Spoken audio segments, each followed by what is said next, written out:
ሰላም ጤና ይስጥልን አድማጭ ተመልካቾቻችን ከቶፕንሽ ኔትወርክ ዕለታዊ ዜናዎችን ይዘን ቀርበናል። በቅድሚያ አርዕስቶቹ የምርጫ ዓመት ስለሆነ የማንችለውን አንድም ቃል አንገባም ሲሉ አዳነች አቤቤ ተናገሩ። በአዲስ አበባ በ6 ወራት ውስጥ ከ12000 በላይ ቤቶች ለነዋሪዎች መተላለፋቸው ተነገረ። በማህበራዊ ትስስር ገጽ ማስፈንጠሪያዎችን የሚፈጸሙ የሳይበር ዝርፊያዎች እየጨመረ በመምጣቱ ማህበረሰቡ ጥንቃቄ እንዲያደርግ ኢንሳ አስታወቀ። በአማራ ክልል የቢሊዮኖች የኢንቨስትመንት ፍቃድ መሰጠቱ ቢገለጽም የጸጥታው ሁኔታ ግን ግዙፉን ኩባንያ ከክልል እያስወጣ ነው።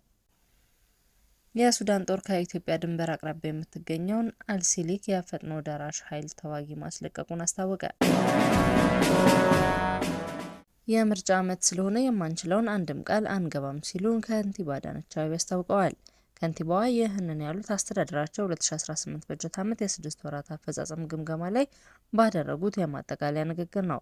ከንቲባ አዳነች የምርጫ ዓመት ስለሆነ የማንችለውን ቃል አንገባም፣ የሰራነውን ህዝባችን በሚገባ ስላየው እና ስለተጠቀመበት ስለሆነ ካጸደቀው ውጪ አዳዲስ ጫናዎችን አንፈጥርም ብለዋል።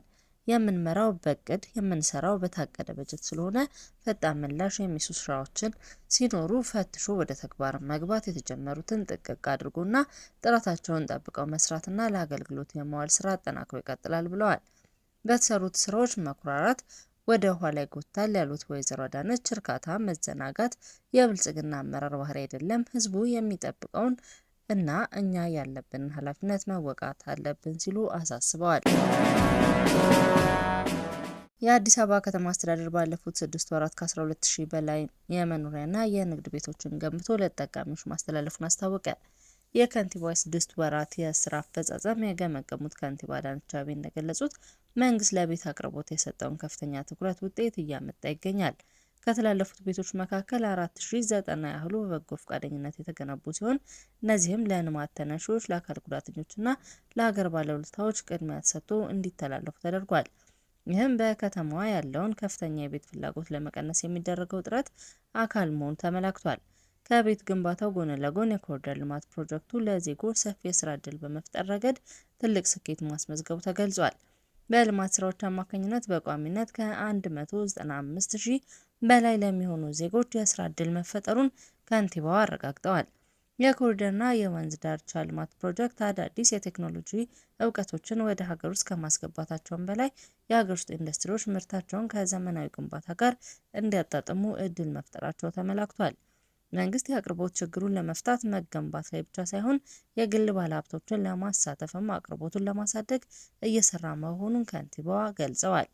በልማት ስራዎች ላይ የሚሰነዘሩ ትችቶች ቢኖሩም አስተዳደሩ ትኩረቱን በስራ ውጤትና በነዋሪዎች ጠቃሚነት ላይ ብቻ በማድረግ የጀመራቸውን ግዙፍ ፕሮጀክቶች አጠናክሮ እንደሚቀጥል በዚሁ የአፈጻጸም ግምገማ ወቅት ተናግረዋል። በማህበራዊ ትስስር ገጾች ማስፈንጠሪያ የሚፈጸመው የሳይበር ዝርፊያ እየጨመረ በመምጣቱ ማህበረሰቡ ጥንቃቄ እንዲያደርግ ኢንሳ አስታወቀ። በኢትዮጵያ በዋትስአፕ፣ በቴሌግራም እና በሌሎች የመልእክት መላላኪያ ዘዴዎች አማካኝነት የሚፈጸሙ የሳይበር ጥቃቶችና የማጭበርበር ድርጊቶች በአሳሳቢ ሁኔታ መጨመራቸውን የኢንፎርሜሽን መረጃ ደህንነት አስተዳደር አስታውቋል። ኢንሳ በመግለጫው የሳይበር ወንጀለኞች በሀገር ውስጥ የሚካሄዱ ታላላቅ ሲምፖዚየሞችና ዓለም አቀፍ ስብሰባዎች እንደ መልካም አጋጣሚ በመጠቀም የዜጎችን መረጃና የባንክ ሂሳብ እየመዘበሩ ይገኛሉም ብሏል። አክሎም አጥቂዎች በተለይም ነፃ የኢንተርኔት ፓኬጅ፣ ልዩ የስራ ቅጥር ወይም የስብሰባ መሳተፊያ ሊንክ የሚሉ አሳሳች የማህበራዊ ሚዲያ ማስፈንጠሪያዎችን በማሰራጨት ጠቃሚዎች እንዲጭኑት በማድረግ የጥቃት እርምጃ ይወስዳሉ ሲል አብራርቷል። ጠቃሚዎች የተላከላቸውን ሊንክ ሲጫኑ ወይም ሚስጥራዊ ኮድ ሲሞሉ የማህበራዊ ትስስር ገጻቸው ወዲያውኑ በጠላፊዎች ቁጥጥር ስር እንደሚውል አስተዳደሩ በጥብቅ አሳስቦ ጥንቃቄ እንዲያደርጉ መክሯል። ወንጀለኞች አንድ ጊዜ የአንድን ግለሰብ ሰው አካውንት ከተቆጣጠሩ በኋላ የተጎጂውን ስም በመጥቀስ ለቅርብ ወዳጆቻቸው ድንገተኛ ችግር አጋጥሞኛል የሚሉ የሀሳብ የገንዘብ ድጋፍ ጥንቃቄዎችን በመከላከል ከፍተኛ ዝርፊያዎች እየፈጸሙ እንደሆነም አስታውቋል። ይህ ድርጊት ከግለሰቦች ኢኮኖሚያዊና ስነ-ልቦናዊ ጉዳት ባለፈ ሚስጥራዊ መረጃዎችን በጠላፊዎች እጅ እንዲወድቁ በማድረግ በሀገር ደህንነትና ሉዓላዊነት ላይ ከፍተኛ አደጋ የሚጥል መሆኑ ተገልጿል። ይህንን ስጋት ለመከላከል ማህበረሰቡ ከመቼውም ጊዜ በላይ ንቁ ሊሆን እንደሚገባ ያሳሰበው ኢንሳ ማንኛውም ጠቃሚ በመተግበሪያ ላይ የሁለትዮሽ ማረጋገጫ በአስቸኳይ እንዲተገብር መክሯል። ከማይታወቁ አድራሻዎች የሚላኩ ማስፈንጠሪያዎችን ካለመክፈት ባለፈ አጠራጣሪ መልእክቶች ሲደርሱ ወዲያውኑ ሪፖርትና ብሎክ በማድረግ ስርጭቱን መግታት ያስፈልጋል። በተጨማሪም ማንኛውም አይነት ሚስጥራዊ የይለፍ ቃል ወይም በስልክ የሚላክ የማረጋገጫ ኮድ ለማንኛውም አካል አሳልፎ አለመስጠት ለዲጂታል ደህንነት ወሳኝ መሆኑን ጠቁሟል። በአማራ ክልል የቢሊዮኖች ኢንቨስትመንት ፍቃድ መሰጠቱ ቢገለጽም የጸጥታ ሁኔታ ግን ግዙፍ ኩባንያዎች ከክልሉ እንዲወጡ እያደረገ ነው። የአማራ ክልል ኢንዱስትሪና ኢንቨስትመንት ቢሮ በ2018 በጀት ዓመት የመጀመሪያው 6 ወራት ውስጥ ለ1867 ባለሀብቶች የኢንቨስትመንት ፍቃድ መስጠቱን አስታውቋል። የቢሮው ኃላፊ አቶ እንድሪስ አብዱ ለኢትዮጵያ ፕሬስ ድርጅት እንደገለጹት ባለፉት 6 ወራት 182.77 ቢሊዮን ብር ካፒታል ላስመዘገቡ ባለሀብቶች ፍቃድ ሰጥቷል። ለአምራች ኢንዱስትሪ፣ ለግብርናና ለአገልግሎት ዘርፍ የሚውል 3,626.27 ሄክታር መሬት መዘጋጀቱን የጠቀሱት ኃላፊው ይህም የክልሉ ኢንቨስትመንት ፍሰት በየጊዜው እየተሻሻለ መምጣቱን የሚያሳይ እንደሆነ ገልጸዋል። እንደ ቢሮው ኃላፊ ገለጻ እነዚህ ፕሮጀክቶች ወደ ስራ ሲገቡ ለወጣቶች የስራ ዕድልን በመፍጠር የክልሉን ኢኮኖሚ ለማነቃቃት ትልቅ ሚና እንደሚኖራቸው አመላክተዋል። ይሁን እንጂ ይህ በእንዲህ እንዳለ በክልሉ ባለው የጸጥታ ሁኔታ ምክንያት ግዙፍ የጀርመን ሆርቲካልቸራል ኩባንያ ሰሌክታ ዋን ስራውን አቁሞ ወደ ጎረቤት ሀገር መዞሩን ግንቦት 26 2017 ዓ.ም ማስታወቁ ይታወሳል።